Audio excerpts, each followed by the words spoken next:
Welcome back. Human trafficking remains a crime that impacts hundreds of thousands of young people in the U.S. every year, and those are just the ones we know about. It's such a problem in Chatham County that a local lawyer stepped away from her 9-to-5 job to tackle it.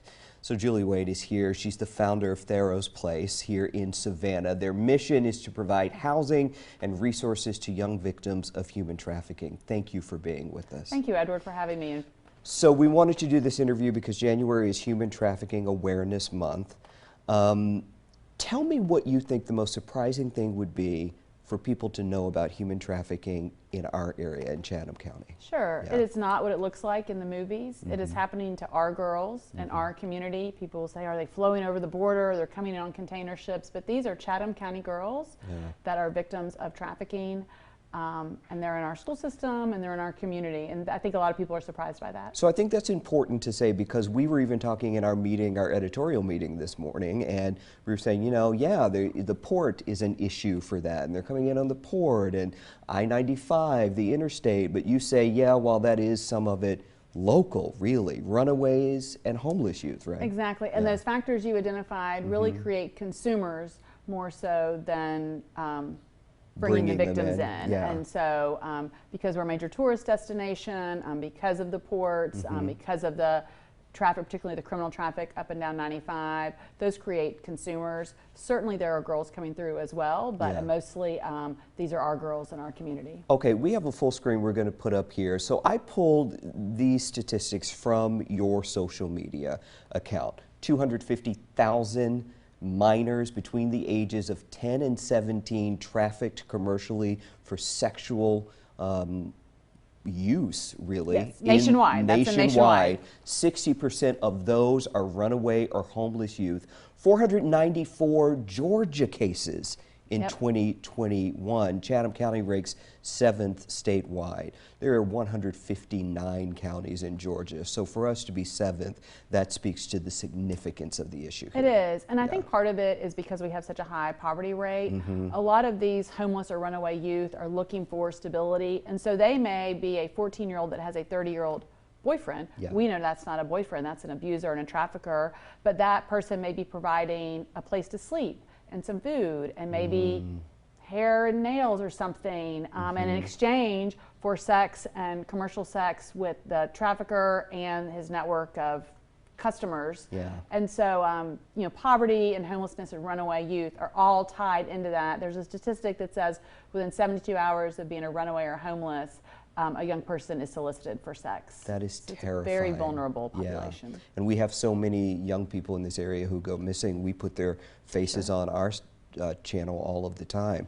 So let's talk about what you've been doing on your social media platforms. Because it is Human Trafficking Awareness Month, those statistics I put out there, you've been sending those out, you know, every day or so, right? Sure. So we've really tried to educate the community. We've been here for about a year.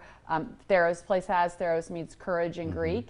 Our ultimate goal is to develop a residential facility, but we also realized there was a real need for awareness and education. We have a grant from the state to fund an outreach coordinator who does training throughout our community, to youth service providers like teachers and social workers. And Justice Department grant for $750,000. I saw that. Yeah, that was a nice one. So that is, again, the need for residential services. So that will pay over a 3-year period for operations. The closest residential facility is 90 minutes away.